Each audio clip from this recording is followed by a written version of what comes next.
നീ എന്തിനാ എവിടെ ഇരിക്കുന്നേ? എനിക്ക് കൈലാഷ് സാറിനെ കണ്ടൊന്ന് സംസാരിക്കണം മാഡം. ഒരു 5 മിനിറ്റ് മതി മാഡം, പ്ലീസ്. കൈലാഷ് നിന്നെ എന്തുമാത്രം വിശ്വസിച്ചതാ? അവനെ ചതിക്കാൻ നിനക്ക് എങ്ങനെ മനസ്സ് വന്നു? ഇത്രയൊക്കെ ചെയ്തു കൂട്ടിയിട്ടും നിനക്ക് ഇപ്പോഴും അവനെ വെറുതെ വിടാൻ ഉദ്ദേശമില്ലല്ലേ?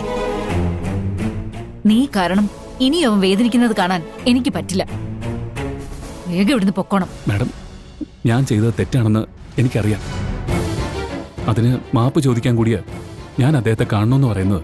ഇപ്പൊ നിന്നെ അവൻ കണ്ടാൽ എങ്ങനെ പ്രതികരിക്കുമെന്ന് പറയാൻ പറ്റില്ല.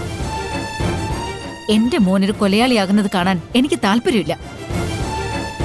നീ മര്യാദയ്ക്ക് പോകുന്നതാ നല്ലത്.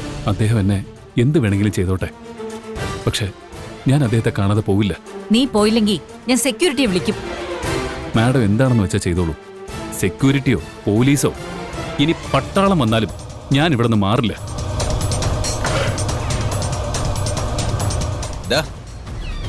സാർ, എന്താ മമ്മി ഇവന്റെ പ്രശ്നം?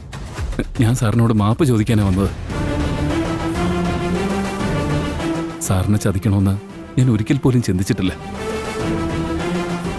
സാറിന് വേണമെങ്കിൽ ദേഷ്യം തീരുന്നതുവരെ എന്നെ തല്ലിക്കോ, പക്ഷെ ദയവ് ചെയ്ത് എന്നൊരു ചതിയനായി കാണുന്നത് നിർത്തണം സർ. എന്റെ മുന്നിൽ വന്നെന്ന് ഇങ്ങനെ സംസാരിക്കാനുള്ള സ്വാതന്ത്ര്യം നിനക്കിനിയില്ല.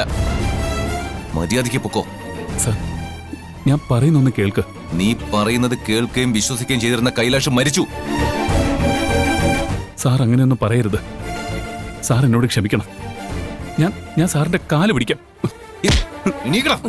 നിന്നോട് ഞാൻ ക്ഷമിക്കണോ അല്ലേ? അതിനി ജന്മം നടക്കില്ല. ഇനി നീ എന്റെ വഴിക്ക് വന്നാ നിന്നെ ഞാൻ കൊല്ലും.